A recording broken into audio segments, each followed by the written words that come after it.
안녕하십니까, 불스입니다. 자, 오늘 AWS를 이용한 디바이스 컨트롤 및 모니터링 일곱 번째 시간입니다. 자, 지난 시간에 우리가 IoT 디바이스를 라즈베리 파이를 기반으로 해서 만들어 보았고요. 라즈베리 파이에서 그 센싱하고 그 컨트롤한 데이터가 어디로 갔어요? AWS로 가서 AWS에 있는 MySQL에 데이터가 차곡차곡 저장이 되었습니다. 그리고 nglog을 이용해서 포트 포워딩을 함으로써 전 세계 네트워크가 연결이 되어 있다면 어디서든지 모바일 환경이 됐던 뭐 저기 PC 환경이 됐건 그 네트워크만 된다면 얼마든지 그 디바이스에 접근을 해서 우리가 디바이스를 컨트롤하고 모니터링 해낼 수가 있었습니다. 자, 오늘은 AWS에다가 스프링을 배포를 할 겁니다. 스프링 배포를 해서 MySQL 그 데이터도 봐보고요. 이제 그런 작업들을 한번 해보도록 하겠습니다. 그래서 오늘은 MVC 패턴을 이용할 거고요. 뭐 당연히 이용하겠죠. 이용해서 웹 서비스를 구현할 텐데요. 전체적인 구조는 그렇습니다. 자, PC가 됐던 모바일이 됐건 여기서 클라이언트가 있겠죠. 클라이언트에서 스프링 프레임워크 여기가 AWS가 될 수가 있겠죠. 여기가 이 부분이 이제 AWS가 되겠고요. AWS에 진입을 합니다. 요청을 하는 거죠. 그러면 컨트롤러, 서비스, 다오 등이 막 처리를 합니다. 처리하고 센싱을 한 데이터를 보고 싶을 때는 MySQL에서 데이터를 가져올 거고요. 그 다음에 데이터를 넣을 때는 MySQL 쪽으로 또 들어올 겁니다. 이것도 AWS 쪽에 있겠죠. 자, 이렇게 됩니다. 그래서 AWS가 이렇게 있으면 AWS에다가 우리가 스프링 프레임으로 웹 서비스를 만들 거고요. 얘는 또 누구랑 연결되어 있냐면 우리가 지난 시간에 했던 IoT 디바이스랑 연결이 되어 있을 겁니다. 자, 그리고 우리가 클라이언트, 여기서 클라이언트라고 하는 PC 또는 모바일 환경이 있을 수가 있겠고요. 이 모바일 환경에서 AWS를 이렇게 접근할 수도 있고요. 아니면 바로 다이렉트로 이렇게 접근할 수도 있겠죠. 자, 그래서 이 부분을 어떻게 보면 주 관제 시스템 전체를 아우르는 관제 시스템이라고 할 수가 있겠습니다. 그래서 핵심인 부분이고요. 그 핵심인 부분을 뭘로 구현하겠다? 스프링 프레임워크를 이용해서 구현을 하겠다는 얘기입니다. 자, 그럼 바로 이클립스에서 프로젝트를 한번 살펴보도록 하겠습니다. 내용이 굉장히 많기 때문에 직접 지금 하나씩 하나씩 처음부터 프로젝트를 생성하니 그 의존 객체를 설정을 하니 뭐 이런 것부터 시작해서 코딩을 직접 다 하면 하루 밤새겠죠. 그래서 제가 미리 코딩을 해놓은 거를 주요 핵심 부분만 리뷰를 하도록 하겠습니다. 스프링에 대한 기본 지식이 있어야 되겠고요. 뭐 기본 지식 정도만 있으면 되고 아주 심화적인 기능은 없어도 상관이 없습니다. 자, 먼저 스프링 프레임워크 MVC 패턴의 스프링 프로젝트를 제가 생성을 했고요. 자, 폼 파일 가장 먼저 의존 객체 어떤 의존 객체를 사용하고 있는지 폼 파일서부터 하나씩 살펴보도록 하겠습니다. 환경은 자바 JRE 1.8 자바 8 버전을 기반으로 하고 있습니다. 자, 폼 파일을 보니까 뭐 특별한 건 없어요. 특별한 거는 쭉 없는데 여기 보시면 유심히 봐야 될 부분 빌드도 메이븐을 쓰고 있다. 뭐 기본적으로 쓰는 것들입니다. 자, 이 부분입니다. 여기에 보이는 한 열대째 줄 되는 이 부분이 바로 뭐냐면 JDBC를 쓰는 거예요. 스프링 프레임워크에서 MySQL에 데이터를 저장을 하기도 하고 데이터를 다시 가져오는 역할도 하면 그 MySQL과 데이터베이스와 통신을 해야 되겠죠. 그래서 통신을 하기 위한 좀 간편한 방법 JDBC를 우리가 사용을 하겠다. 그래서 요 버전 아니 요그 의존 객체에 가져와야 되겠고요. 메인 레파지토리부터 그냥 가져오기만 하면 우리는 쓸 수가 있겠죠. 객체를. 다음에 DBCP 데이터베이스 커넥션 풀이죠. 이것도 뭐 가져와 보고요. 다음에 MySQL 쓸 겁니다. 우리가 오라클이 아닌 MS SQL이 아닌 MySQL 쓰기 때문에 MySQL 5.1.38 버전 이렇게 세 가지를 의존 객체로 가져오고 있습니다. 자, 이게 핵심 부분이겠고 나머지는 그냥 프로젝트를 생성을 하면 디폴트로 다 가져오는 그 스프링과 관련된 스프링 코어와 관련된 의존 객체들이기 때문에 여러분이 손을 안 대셔도 상관은 없겠습니다. 자, 그 다음에 자, 요 홈 컨트롤러 프로젝트를 처음에 생성을 하면 홈 컨트롤러죠. 지지난 시간인가요? 우리가 그 FTP를 이용해서 스프링 프로젝트를 배포를 해봤습니다. 배포했을 때 나오는 첫 화면 있죠? 그 화면이 이 화면입니다. 그죠? 그래서 루트로 그 접근했을 때 라우팅, 루트로 접근했을 때 이 부분에서 라우팅 되는 거죠. 라우팅에서 얘는 뭐냐면 실제로 리퀘스트 서버 쪽으로 요청을 보냈을 때 그 서버의 시간을 출력을 하는데 어디 템플릿, 어디 그 뷰로 보내냐면 홈이라는 뷰로 보냅니다. 그래서 홈을 보면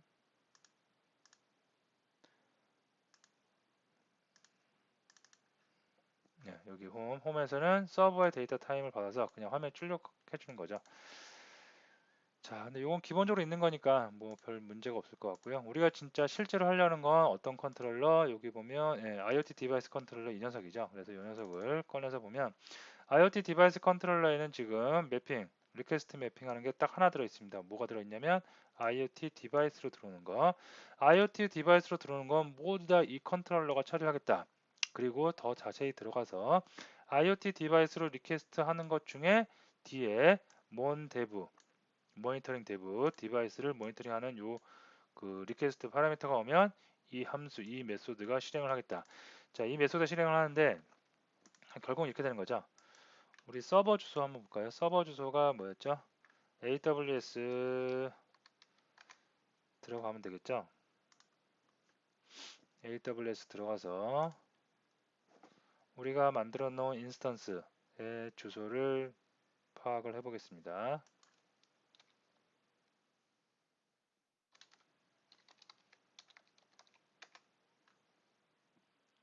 자, 로그인을 해서 우리가 만들어 놓은 인스턴스 자, 이 부분입니다. 자, 이 부분의 IP가 어떤 거예요? 18.223.8.173 녀석이죠. 그래서 이렇게 들어가고 여기에 어떤 게 들어간다? IoT 디바이스로 이렇게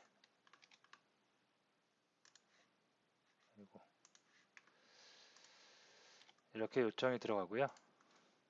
네, 들어가고 그 다음에 또 뭐가 들어간다? 먼데브 이렇게 요청이 들어가면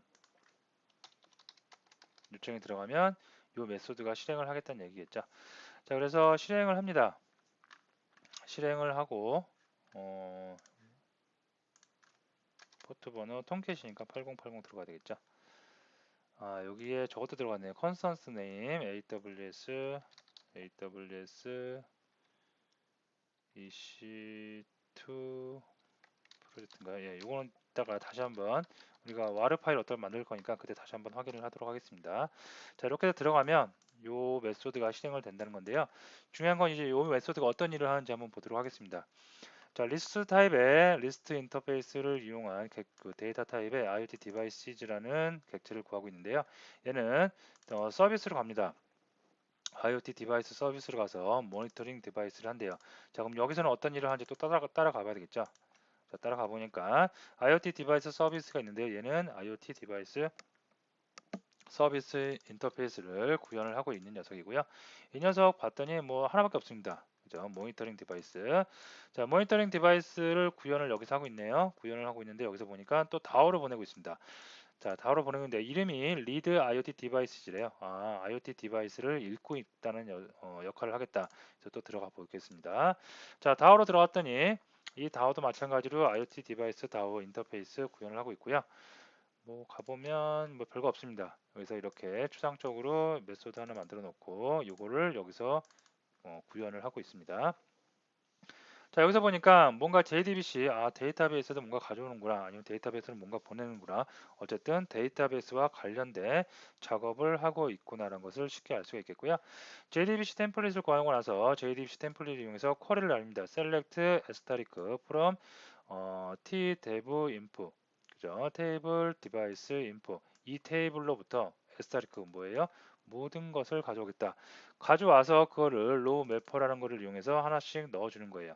그래서 IoT 디바이스 맵 로우에서 리졸트 셋 객체 들어오고요. 그 다음에 로우 넘버 테이블에 이렇게 검색을 해서 나온 로우의 개수, 그리고 리졸트 셋 데이터를 갖고 있는 객체죠. 객체를 IoT 디바이스라는 그 여기 IoT 디바이스 있죠. IoT 디바이스라는 객체에 다 담습니다. IoT 디바이스는 데이터 번호, 디바이스 넘버, 디바이스 이름, LED 스테이터스 상태, 저 뭐죠? 온도, 그 다음에 습도, 그 다음에 레코드 타임, 언제 기록이 되었는지 이런 것들을 갖고 있을 수가 있겠고요. 이런 거를 갖고 해서 여기서 객체를 하나씩 만듭니다. 이렇게.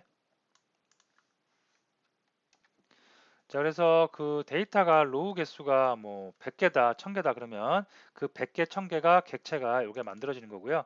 그 만들어지는 게 어디에 저장이 돼요? IoT 디바이스에 저장이 돼서 리턴을 할 수가 있겠습니다.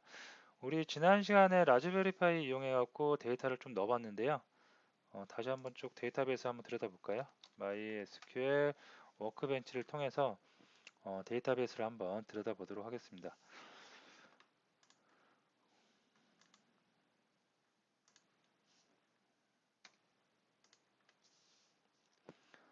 자, 워크벤치를 이용해서 우리가 만든 AWS EC2 서비스에 있는 MySQL을 들여다보니까 이런 구조인데요.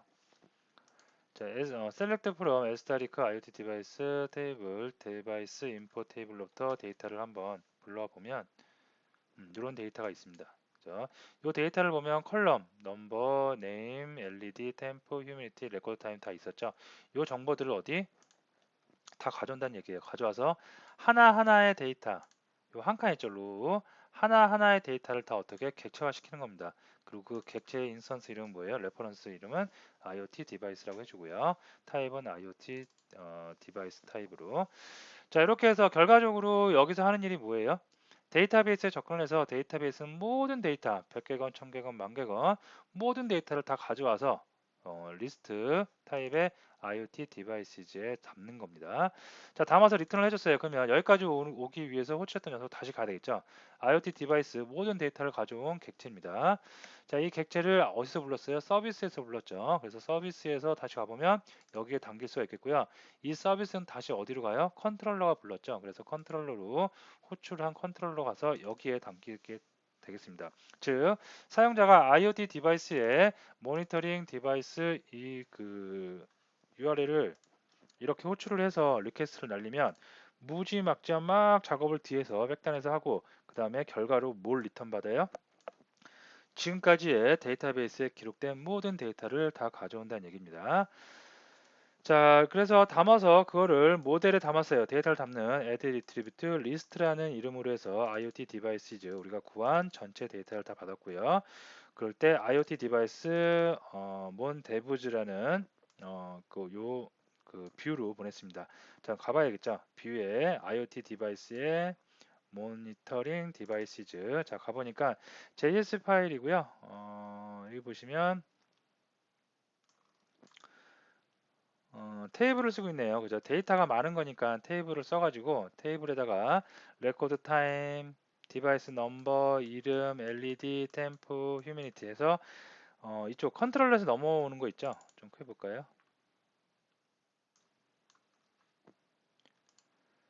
자, 컨트롤러에서 뭘 넘겨줘요? 리스트라는 이름으로 IoT 디바이시즈 결국 모든 데이터를 갖고 있는 객체 이 객체를 리스트로 넘겨줍니다. 자, 그러면 여기서 봤죠? 네, 리스트를 받았습니다. 근데 리스트에는 수많은 행들, 수많은 로우 값들이 있는 거죠. 그래서 그거를 어떻게 해요? 돌리는 겁니다. 계속 루프문을 돌려요. 루프문으로 for each로 계속 돌리는 겁니다. 돌려서 그 하나하나의 데이터를 아이템이라고 해주고요. 그 아이템을 해주고 아이템에서 계속 뽑는 겁니다. 기록되어진 시간, 번호, 이름, LED 스테이터스, 온도, 습도 데이터를 뽑아서 쭉 나열을 하는 거죠. 어, 그래서 제가 언젠가 말씀드렸는데 이 부분이 어떻게 보면 전체를 아우르는 관제 시스템이라고 관제실이라고 볼 수가 있을 것 같습니다. 네, 됐습니다. 이 윗부분에 있는 스타일 시트는 화면을 뭐 지금 우리가 디자인을 예쁘게 하기 위한 시간이 학습 방법이 아니기 때문에 디자인은 전혀 신경 안 써도 되는데요. 그래서 너무 이상하면 조금 부담스러울 수 있기 때문에 조금 이렇게 꾸며놨는데요. 뭐 H1과 테이블, 그다음에 테이블 TRTD, 그다음에 TED 정도의 그 속성값만 좀 준 것에 불과하겠습니다. 자, 이렇게 해서 그러면 다 됐어요. 이제 프로젝트가 다 구성이 된 거죠. 예, 다 구성이 됐고요. 여기서 이거를 어떻게 해요? 우리는 이제 배포를 해야 돼. 로컬에서 배포할 때는 로컬에다 이 통캣 서버를 이용해서 로컬에서 바로 배포를 테스트를 해보면 되는데 로컬에서 테스트하는 건 별 의미가 없죠. 이렇게 그 실제로 상용화된 서비스의 호스팅이나 우리는 지금 AWS 이용하고 있죠. AWS에 물려가지고 거기에 배포를 해서 접속을 해서 한번 테스트를 해봐야겠죠. 자, 그래서 요거를 갖다가 스프링 프로젝트를 그 외부로 배포할 때 쓰는 방법 어떻게 해요? 와르 파일을 이용하면 되겠죠. 그래서 run as에 maven install에서 와르 파일을 만들도록 하겠습니다. 자, 와르 파일을 만드는 게 나오고요. 금방 끝납니다. 예, 빌드 석세스에서 빌드가 다 됐습니다. 5초밖에 안 걸렸다고 그러네요. 자, 됐고 요건 어디 있어요? 우리가 보면 타겟에 이렇게 있겠죠. 예, 타겟에 이왕 온 김에 여기 스프링 설정 파일들 있죠. 루트 컨텍스트는 뭐 건든 게 없겠고요. 그 다음에 여기도 보면 서블리 컨텍스트에는 추가를 해준 부분이 하나 있습니다. 여기까지는 기본적으로 다 나오는 부분이겠고요. 이것도 컨텍스트 나오는 거 보는데 이 부분이죠. 자, 우리가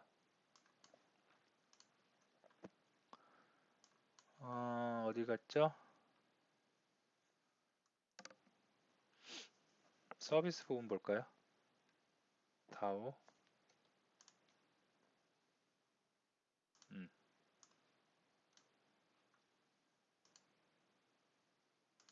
네, 보도록 하겠습니다. 자, 여기서 데이터 소스라는 객체 타입의 데이터 타입의 데이터 소스를 보는데 오토와이어드 자동 주입을 하고 있죠. 자동 주입을 하고 있으면 자동으로 나는 여기서 그 데이터 소스를 생성하지 않아도 객체가 생성이 돼서 이 안으로 들어온다는 얘기인데요. 객체가 자동으로 주입되는 건 주입되는 건데 생성이 돼야지 일단 뭐 주입을 하던가 말던가 하겠죠. 그래서 생성하는 건데 어디서 생성을 해요? 바로 의존 객체 여기서 그 스프링 설정 파일에서 생성을 하는 겁니다. 빈 파일이죠. 그래서 스프링 컨테이너에 이렇게 빈 파일이 org 아파치 커먼 bcp 베이직 데이터 소스로 이런 패키지 안에 데이터 소스를 우리가 그 생성을 하고요. 여기에 이제 그 MySQL에 접속하기 위한 그 IP 주소 있죠. IP 주소. 드라이버는 JDBC 드라이버를 쓸 거고요. MySQL 거 쓸 거고. 그다음에 그 접속하는 경로는 요 경로에 서버가 여기다. 그 다음에 IoT 디바이스다.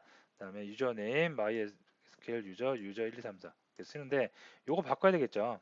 자, 요거를 우리가 만든 인스턴스가 IP가 요거였죠. 18.223.8.173. 그래서 요걸로 이렇게 바꾸도록 하겠습니다.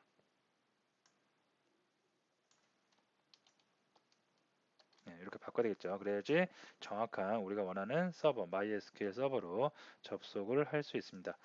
자, 이렇게만 해주면 정보, MySQL에 접속하기 위한 모든 커넥트 정보가 다 여기 있기 때문에 어떻게 해요? 나는 오토와이드라는 어노테이션을 이용해서 간편하게 그냥 이렇게만 써주면 나는 데이터베이스 접속하고 다 할 수가 있는 거예요. 그리고 그걸 이용해서 JDBC 템플릿 객체를 이용해서 쿼리, 질이 날리고 내가 뽑아내고자 하는 형식 로우 매퍼를 이용해서 뽑아내올 수가 있겠습니다. 그래서 여러분들이 보실 핵심적인 부분은 정리를 해드리면 폼 파일, 그래서 의존 객체에서 JDBC 가져와야 되겠고요. 그 다음에 common DBCP 커넥션 풀 가져와야 되겠고 MySQL 쓰니까 MySQL 가져오는 거. 다음에 스프링 설정 파일에서 여기 빈 파일 스프링 컨테이너에 뭐를 만들어요? 데이터 소스 만드는데 여기서 드라이버는 어떤 드라이버 쓸 건지 MySQL 쓰니까 MySQL 드라이버 쓴다. URL은 이러이러한 경로에 있다. 그리고 데이터베이스는 이거다. 포트는 이거다. 다음에 들어가기 위한 MySQL에 들어가기 위한 그 아이디는 계정은 이거다. 패스워드는 이거다. 이렇게 다 정리를 해주시고요. 그 다음부터는 이제 구현만 하면 돼요. 컨트롤러 서비스 다오에서 이렇게 구현만 해주시면 얼마든지 사용이 가능하겠습니다. 자, 이걸 좀 바꿨으니까 IP 주소 바꿨으니까 다시 한번 뽑아내야 되겠죠. 그래서 다시 빌드 돌리도록 하겠습니다. 자, 메이븐 툴을 이용해서 다시 빌드를 한번 돌려보도록 하겠습니다. 자, 로그가 나오겠고요. 제가 지금 스프링에서 대해서 쭉 그 구조에 대해서 설명을 드렸는데 스프링은 만약에 스프링이 지금 처음이다 자바를 알고 있는데 스프링 처음이다 그러면 스프링 기본을 좀 하셔야 됩니다. 스프링은 프레임워크 중에서 굉장히 헤비하고 헤비하다고 해서 둔하다는 얘기는 아니고요. 많은 기능을 갖고 있기 때문에 헤비하고 훌륭하기 때문에 전 세계적으로 가장 많이 쓰이는 프레임워크 중에 하나입니다. 그만큼 학습할 내용도 많고요. 좀 어려운 내용도 많습니다. 그래서 기본 학습을 좀 하시고 내용이 이해 안 되시면 학습을 하시고 요거 다시 소스를 보시면 될 것 같습니다. 자, 어쨌든 다시 와르 파일이 나왔고요. 자, 이 와르 파일 컨트롤 C 카피해 가지고 적당한 곳으로 옮겨 놓도록 하겠습니다. 자, 우리가 사용하고 있는 폴더 있죠? 폴더를 옮겨 놓을 텐데 이거 지난 시간인가요? 그때 FTP로 그거 할 때 저거 하기 위해서 한 거죠. 그래서 요거는 조금 지워버리고요. 델리트로 삭제를 해보도록 하겠습니다. 네, 삭제하고 방금 카피한 거를 붙여넣기 해서 붙여넣도록 하겠습니다. 자, 이렇게 해서 이제 다 됐어요. 빌드된 근데 버전은 1.0이라 나오고요. 요거 뒷부분을 지워야 된다고 그랬죠. 요 뒷부분 지우고 이렇게 앞부분만 살려두도록 하겠습니다. 자, 이렇게 앞부분만 살려뒀고요. 요걸 이제 FTP로 전송할 일만 남았어요. 그래서 FTP로 한번 전송을 하기 위해서 파일 질라를 이용하면 되겠죠. 파일 질라를 이용을 하고요. 자, 파일 질라 사용 방법에 대해서 키를 등록하고 있는 그런 방법은 지지난 시간인가 했죠. SFTP 그 보안 FTP를 이용하는 방법, 키를 등록하는 방법 설명드리니까 그걸 참고해 주시고요. 여기서는 사이트 관리자 들어가서 바로 접속을 한번 해보도록 하겠습니다. AWS가 실행 러닝 중이어야 되겠고요. MySQL도 실행 중이어야 되고 톰캣도 실행 중인 상태여야 됩니다. 자, 여기서 우리가 배포하고자 하는 곳, 그 톰캣 컨테이너 안에 웹 앱 폴더였죠. 그래서 찾아가 봅니다. 루트로 가세요. 루트에 다음에 바에 라이브러리, 그 다음에 뭐가 있었죠? 톰캣, 예, 톰캣 있고요. 톰캣의 웹 앱 있었습니다. 예. 자, 이 앱앱도 우리가 지지난 시간인가 처음에 통계 만들고 배포할 때 권한 설정 해줬던 거 있죠. 그래서 권한 설정이 꼭 되어 있어야지 우리가 쉽게 윈도우에서 들어갈 수가 있겠죠. 자, 기존에 이렇게 들어가 있는데요. 이거 좀 삭제를 할게요.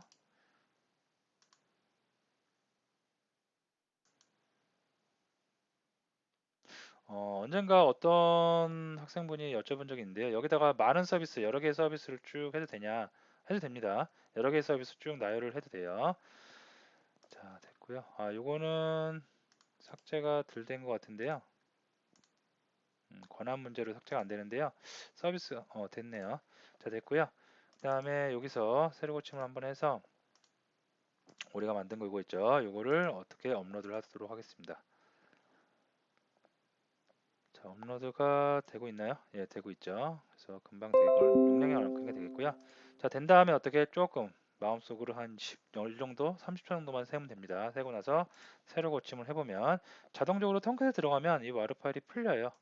풀리면서 이런 게 나오고요. 요 경로로 우리는 들어가면 되겠습니다.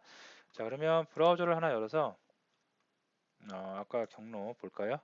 자, 주소는 이 주소고요. 8080 포트에 어떻게 됐나요? 여기 아니죠? PAWS EC2네요. EC2에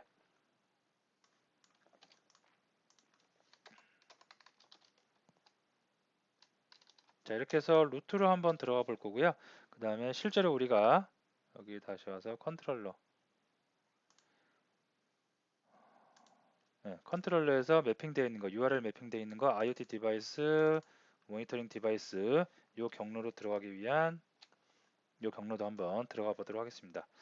다음 브라우저를 열겠고요. 자, 여기서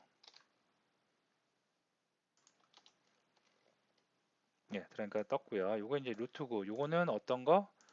홈 컨트롤 디폴트로 되어 있는 시스템 시간 알아오는 이 컨트롤러에서 출력이 된 거겠고요.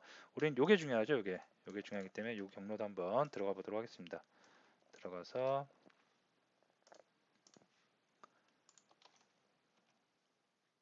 이렇게 나오겠죠. 그래서 이 위쪽에 있는 세 개는 더미 데이터니까 신경 안 써도 될 것 같고요. 여기가 여기가 이제 레코드 타임 2019년 9월 24일 오전 8시 19분 46초에 디바이스 넘버 DV201812 뭐 이런 디바이스가, 그리고 디바이스 이름은 요게 LED 상태가 켜져 있다.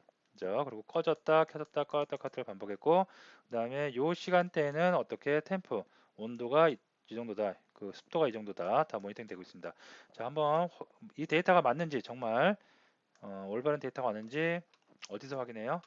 서버 들어가면 되겠죠. 자, 서버에 들어갔습니다. 서버에 들어가서 요거랑 비교해 보니까 동일한 데이터라는 거를 쉽게 우리가 알 수가 있겠습니다. 자, 그러면 이왕 한 김에 전체적으로 풀스택으로 한번 볼까요? 자, 그 뭐죠? 라즈베리파이 IoT 디바이스에 들어왔습니다. 들어와서 여기서 앱 서버를 한번 실행을 시켜 볼게요. 라즈베리파이도 엄연히 서버입니다. 서버. 그래서 서버를 한번 실행을 시켜 주겠고요. 됐습니다. 자, 이 서버 실행을 시키도록 하겠고요.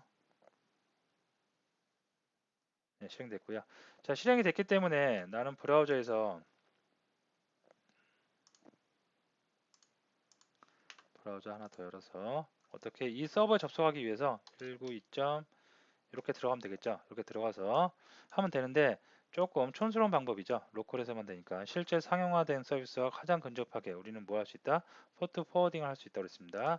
그래서 포트 포워딩 ng rox ng 록을 이용할 거고요. ng록에 http를 포트를 열어요. 몇 번 포트 5000번을 열도록 하겠습니다. 자, 포트가 열렸고요. 포트는 뭐랑 매핑이 됐냐면 이렇게 매핑이 됐다고 나오네요. 카피.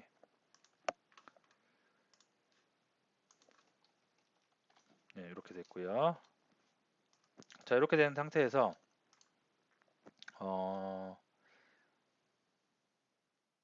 여기 라우팅 되는 거 LED를 끄고 켜고 싶어요. 그러면 어떻게? 이 상태에서 LED를 온하고 싶으면 온 이렇게 적어주시면 되겠고요. 오프하고 싶으면 오프 할 수 있겠고요. 자, 근데 요거는 이렇게 URL 접근 안 해도 되겠죠? 어떻게 해요? 바로 우리가 템플릿이 있기 때문에 버튼을 누르면 되겠습니다. 자, 일단 한번 이렇게 접근을 해볼게요. 그러면 다시 브라우저로 와서 촌스러운 방법 말고 이렇게 도메인 전 세계 어디서나 네트워크만 되면 되는 겁니다. 그래서 들어가면 동일한 화면 떴고 방금 로그 나오는 거 보시죠? 접속된 로그. 자, 여기서 이제 턴온을 하면 디바이스도 봐야겠네요. 그죠? 디바이스도 보기 위해서 디바이스도 조금 잠깐만 기다려 보세요. 제가 디바이스를 킨 다음에 카메라를 켜서 촬영을 하도록 하겠습니다. 자, 됐습니다. 디바이스가 지금 켜져 있고요. 자, 이렇게 되어 있는데요. 뭔가요? 업데이트 하라고 그러네요. 자, 됐습니다. 여기서 자, 턴온을 하면 켜져 있고요. 끄면 꺼집니다. 그죠? 그리고 온도하고 습도를 갖다 가져오는 거예요. 그죠? 그래서 클릭을 하면 여기에서 막 센싱을 합니다. 센싱을 해서 데이터를 가져와서 여기 22도에 58%라고 뿌려주고 있고요. 다시 원하면 켜지고 꺼지고. 자, 이런 내용들이 지금 브라우저를 통해 클라이언트죠. 클라이언트 통해서 어디로 라즈베리파이 IoT 디바이스로 가서 조작을 했고요. IoT 디바이스를 가서 조작을 할 때 어디로 다시 AWS로 보내고 있죠. 데이터를. 그래서 AWS에 여기 워크벤치를 통해서 데이터가 어떻게 들어가는지 보니까